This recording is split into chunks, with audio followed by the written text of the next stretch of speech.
살아계시는 하나님, 일하시는 하나님, 오늘도 임마누엘로 우리 가운데 임재하시면서 말씀하실 때에 우리 그 하나님의 말씀, 마음의 문을 활짝 열어 화답하도록 하겠습니다. 할렐루야, 아멘.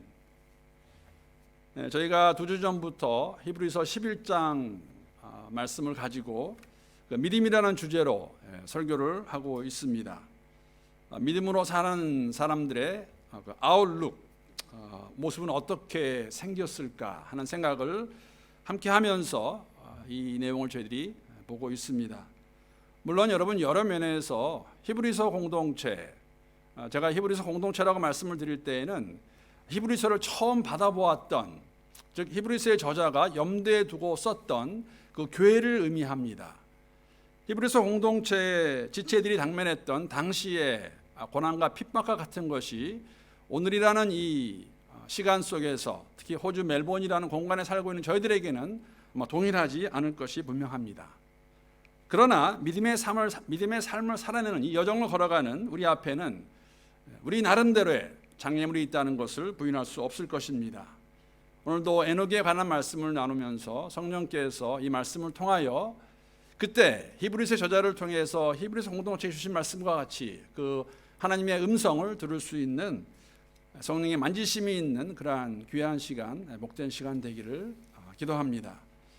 이러한 생각을 가지고 조금 전에 교독한 히브리서 11장과 창세기 5장에 기록되어 있는 본문 내용을 통해서 에녹의 삶을 통하여서 오늘 설교 제목과 같이 하나님을 기쁘시게 하는 믿음에 대한 답을 찾아보려고 합니다.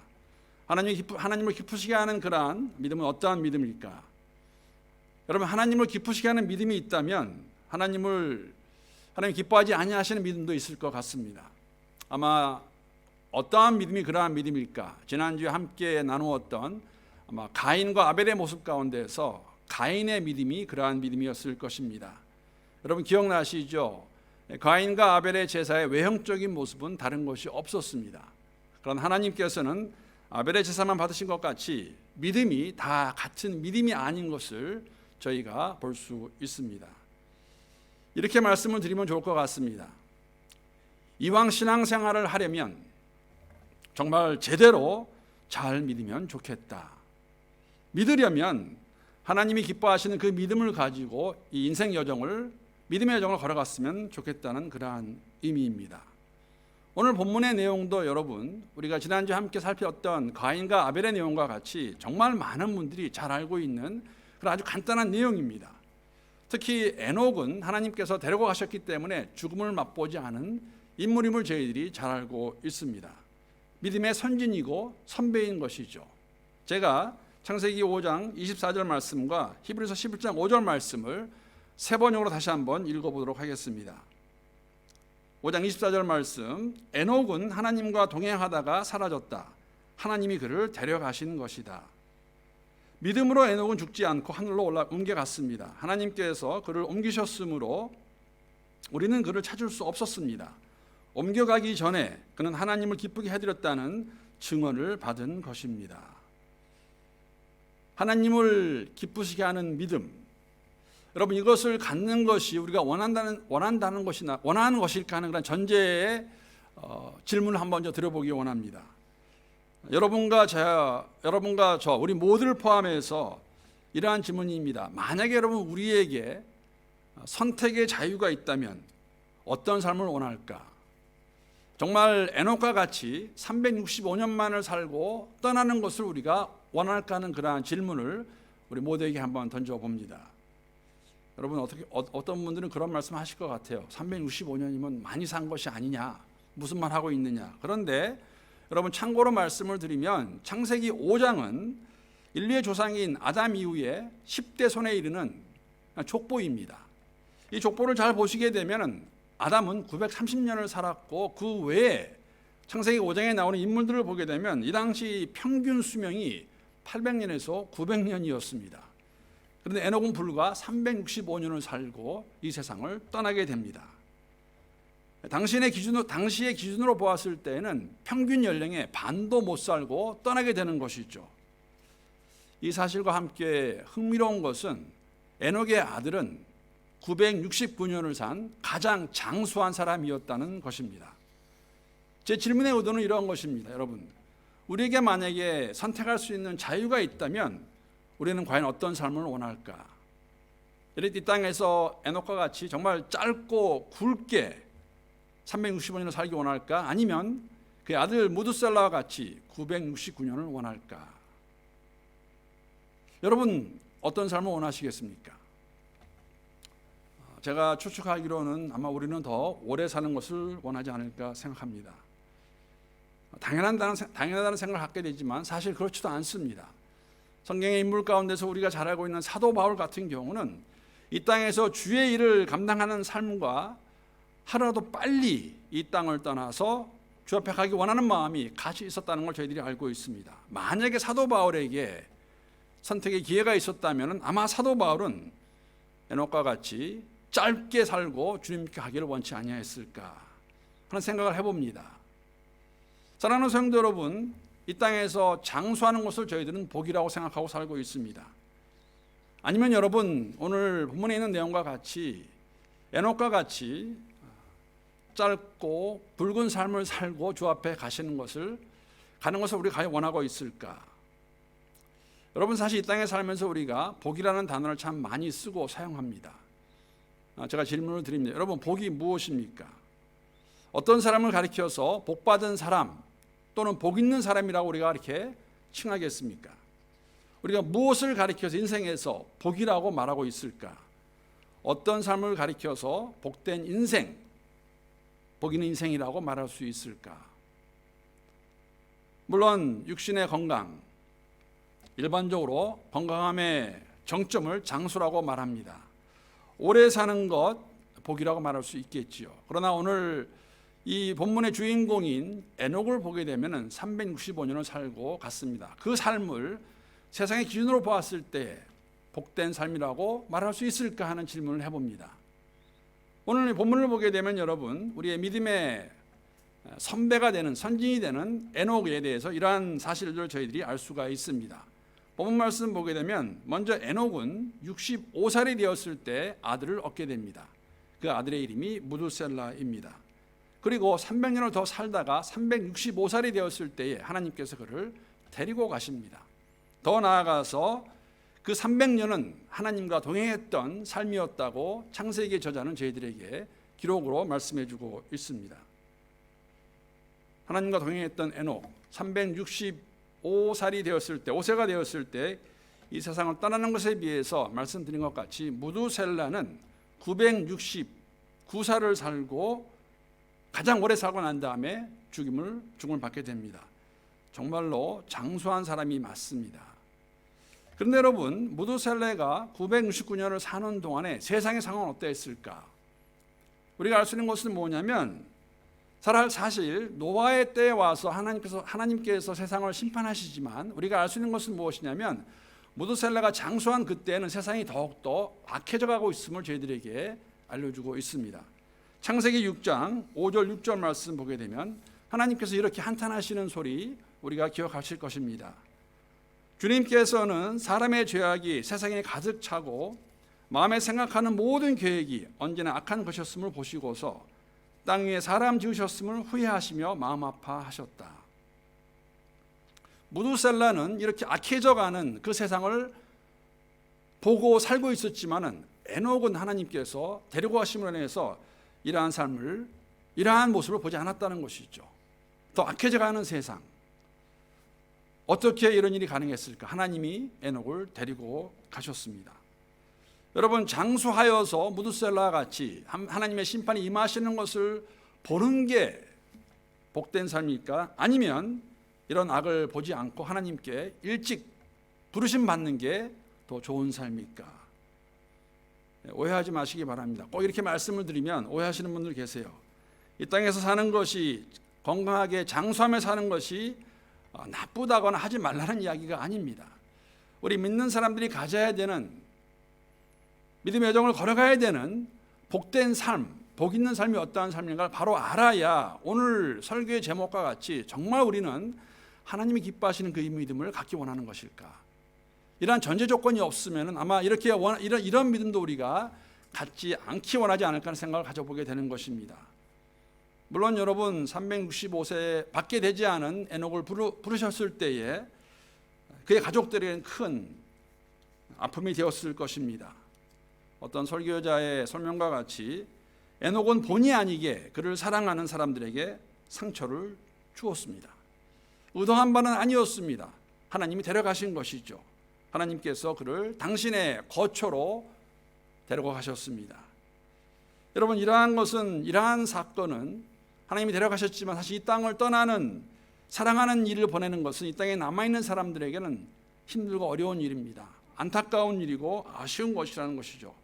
그러나 동시에 주 안에서 영광스러운 이름을 기억하며 우리가 함께 이러한 상황들을 잘 이해하고 받을 수 있으면 좋겠습니다. 제가 이 부분에 대해서 생각하면서 생각난 떠오른 분이 한 분 계십니다. 제가 미국에서 목회할 때에 그 교회 가운데 제가 부임하자마자 알게 된 그러한 일이 하나 있었는데 그 스토리가 하나 있었는데 다른 것이 아니라 성도들 가운데서 40여 년을 40살이 되었을 때 교통사고를 당하셔가지고 이 목 밑으로 다 마비가 되셔가지고 움직일 수 없는, 볼 수 있고 들을 수 있는 것 빼고 씹을 수 있는 것 빼고는 몸을 움직일 수 없는 분이 계셨습니다. 가보았더니 그 남편 되시는 장로님과 며느리가 끼니마다 음식을 입안에 넣어 주셔야 이렇게 씹을 수 있고 또 하루 종일 2시간마다 몸을 움직여 주어야 욕창이 생기지 않아서 40여 년을 그렇게 사시다가 마침내 하나님 부르심을 받았습니다. 장례 예배를 드리고 제가 장로님과 함께 대화하는 가운데 놀란 사실을 하나 발견했습니다. 장로님 하시는 말씀이 뭐냐면, 물론 그 전에도 그러한 기도 제목을 말씀하셨는데 그러한 상황에서 목 밑으로 전신이 마비되어서 움직일 수 없었지만 함께한 40년이 자신에게는 행복한 시간이라고 말했습니다. 그러면서 먼저 가신 그 권사님을 그리워하신다는 말을 들었습니다. 사실 기뻐할 얘기도 했습니다. 왜냐하면 그 40년을 고통 가운데 움직일 수 없는 어려움 가운데 있으셔서 이제는 아픔도 슬픔도 눈물도 없는 곳에 가셨지만 그러나 가족의 입장에서는, 남편의 입장에서는 아쉽고 어려운 일이었다는 것입니다. 여러분, 에녹은 365년을 살고 하나님께서 부르셨습니다. 데리고 가셨습니다. 이 삶을 가리켜서 우리는 복된 삶이라고 말합니다. 왜? 하나님께서 그와 동행하셨기 때문에, 그가 하나님과 동행했기 때문에 사람들의 눈에 보았을 때는, 세상의 잣대로 보았을 때는 365년이라는 짧은 삶을 살고 갔지만 하나님과 동행했고 하나님께서 데려가셨기 때문에 복 있는 삶이라고 말할 수 있습니다. 여러분, 이러한 삶을 가리키면서 히브리서의 저자는 그가 가지고 있던 믿음을 하나님을 기쁘시게 하는 믿음이라고 그렇게 설명합니다. 히브리서 11장 6절 말씀 제가 다시 한번 읽어보겠습니다. 믿음이 없이는 하나님을 기쁘시게 하지 못하나니 하나님께 나아가는 자는 반드시 그가 계신 것과 또한 그가 자기를 찾는 자들에게 상 주시는 이심을 믿어야 할지니라. 여러분, 히브리서 6장의 말씀을 통하여서 오늘 설교의 제목과 같이 하나님을 기쁘시게 하는 믿음은 어떠한 모습일까? 특징 2가지를 저희들이 발견할 수가 있습니다. 첫 번째로 하나님을 기쁘시게 하는 믿음은 하나님이 계시다는 것을 믿는 것입니다. 하나님의 존재를 믿는 것입니다.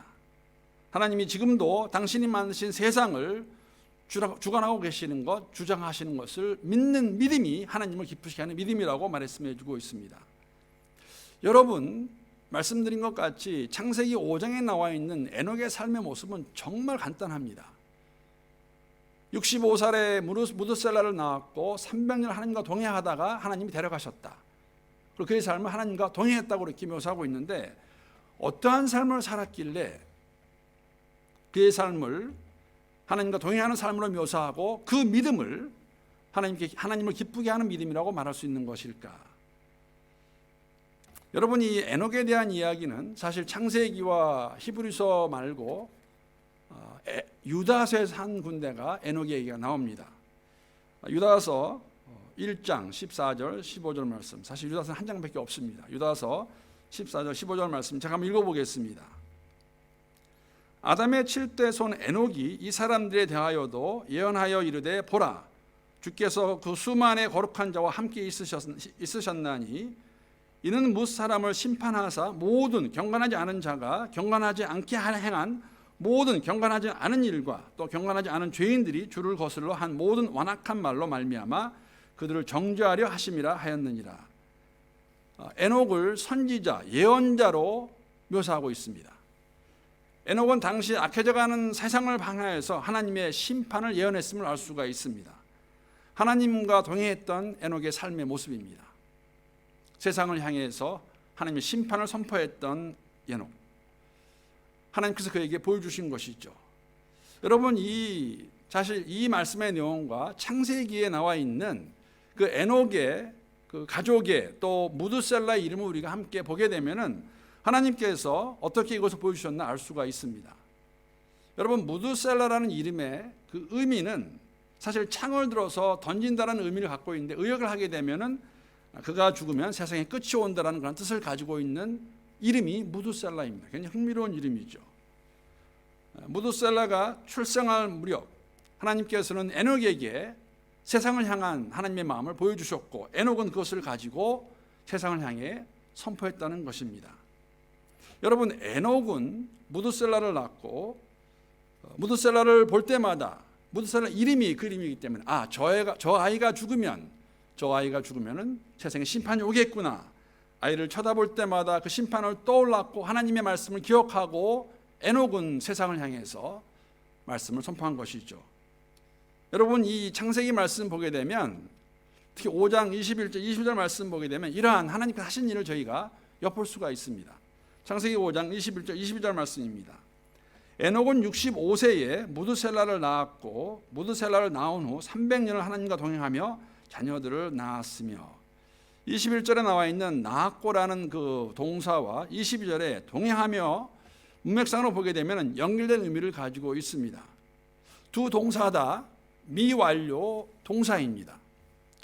어떠한 의미냐면은 무드셀라를 낳는 일과 죄송합니다. 하나님께서 하나님과 동행했다는 그 행동이 분리된 행동이 아니라 자녀를 낳으면서 하나님과 동행하기 시작했다는 의미를 가지고 있는 그 말입니다. 하나님께서 보여주셨습니다. 세상을 향한 하나님의 계획을 말씀하신 것이죠. 무드셀라가 나오게 될 때에 그 무드셀라, 이름을 무드셀라로 지으면서 하나님이 하실 일을 그가 기억했음을 저희들에게 보여주고 있고, 이 말씀과 같이 사실 무드셀라가 죽을 때에 하나님께서 세상을 심판하십니다. 흥미로운 이야기입니다. 우연이 아닌 것이죠. 여러분, 창세기 5장 22절부터 29절까지의 말씀 제가 한번 읽어보겠습니다. 잘 한번 보시기 바랍니다. 무드셀라는 187세에 라멕을 낳았고 라멕을 낳은 후 782년을 지내며 자녀를 낳았으며 그는 969세를 살고 죽었더라. 라멕은 무드셀라의 아들입니다. 182세에 아들을 낳았고 이름을 노아라 하여 이르되 여호와께서 땅을 저주하심으로 수고롭게 일하는 우리를 이 아들을 아니하리라 하였더니 로 기록하고 있습니다. 무드셀라가 187세에 라멕을 낳았습니다. 라멕은 182세에 노아를 낳았습니다. 그럴 때 노아가 태어났을 때 무드셀라는 369세의 할아버지가 됩니다. 여러분, 그런데 놀라운 사실이 하나 있습니다. 창세기 7장 11절 12절 말씀 보게 되면은 노아가 600세 되던 해 둘째 달 곧 그 달 열일의 날이라 그날에 큰 기품의 샘들이 터지며 하늘의 창문들이 열려 40귀하를 비가 땅에서 쏟아졌더라. 369세인 무드셀라, 노아가 그 라멕을 통해서 난 다음에 600살이 되었을 때 홍수가 시작이 됩니다. 그래서 그것을 합치게 되면 더하게 되면 369 더하기 600이면 969세입니다. 하나님이 에녹에게 보여주신 그 심판의 말씀, 노아 때 홍수로 세상을 멸망시키시는 것, 세상을 심판하시는 걸 저희들에게 보여주고 있는 것이죠. 정리해서 말씀을 드리면 이런 이야기입니다. 에녹은 아들을 낳았을 때 하나님께서 에녹에게 심판에 대한 말씀을 해주셨고, 에녹은 하나님과 동행하는 가운데 그것을 전하다가 선포하다가 하나님께서 367살이 되었을 때 그를 데리고 가시는 걸 저희들에게 보여주고 있는 것이 365세가 되었을 때 그를 데리고 가시는 걸 보여주고 있는 것입니다. 여러분, 이 모습을 통해서 우리에게 주신 도전이 있다면 하나님을 기쁘시게 하는 믿음은 하나님의 계신다는 것을 믿는 것인데, 여러분, 우리에게도 주신 말씀이 있지 않습니까? 예수께서 다시 오시겠다고 저희들에게 말씀해 주셨습니다. 다시 오실 때 이 세상을 심판하실 것이라고 말씀해 주셨습니다. 여러분과 저는 에녹과 같이 이 말씀을 그대로 바로 믿고 이 땅에서 하나님과 친밀한 관계 가운데서 이 사실을, 이 진리를 선포하는 가운데 하나님과 동행하는 삶을 살고 있는 것인가? 여러분, 그거 아십니까? 사단도 하나님을 알고 인정합니다. 그런데 사단은 하나님이 존재하는 것 같지 않게 행동합니다. 우리의 삶도 이렇게 될 수가 있습니다. 이러한 사람들을 가리켜서 우리가 실용적 무신론자라고 말할 수 있는 것이죠. 다시 오시겠다는 하나님의 말씀을 우리가 바로 믿고 그 말씀이 이루어질 것을 기다리는 가운데 이 땅을 살아가지 않으면 우리 역시 그러한 삶을 살 수 있다는 것입니다. 여러분, 말씀드린 것 같이 우리가 하나님이 계신다는 것을 믿는 그 믿음은 하나님을 기쁘시게 하는 믿음인데, 그 믿음을 가지고 이 땅에서 주님 오시는 그날까지 정말 주의 나라를 위해서, 의를 위해서 허락하신 삶의 자리에서 여정을 잘 걸어갈 수 있는 우리 모두가 될 수 있기를 함께 기도합니다. 더 나아가서 오늘 히브리서 11장 6절의 말씀을 통해서 알 수 있는 것은, 하나님을 기쁘시게 하는 믿음은 이러한 특징이 있습니다. 자기를 찾는 사람들에게 상을 주시는 분이라는 것을 믿는 것입니다. 말씀 가운데에서 하나님과 동행하는 가운데 여정을 걸어갔을 때에 하나님께 상을 주시겠다는 것을 믿는 것이 하나님을 기쁘게 하시는 믿음이라고 저희들에게 말씀해 주고 있습니다. 물론 세상에도 참 상들이 많이 있습니다.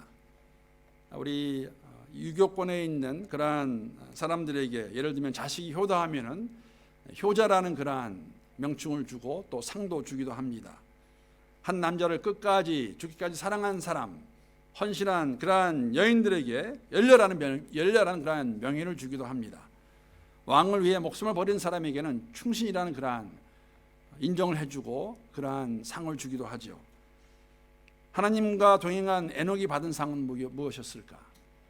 창세기 5장에 있는 말씀 보게 되면 하나님께서 기쁘시게 하는 그 믿음을 가진 그 에녹을 데리고 가신 것을 저희들에게 말씀해 주고 있습니다. 하나님께 인정을 받았고 하나님이 그를 데리고 가신 그 상 받는 모습을 저희들에게 보여주고 있습니다.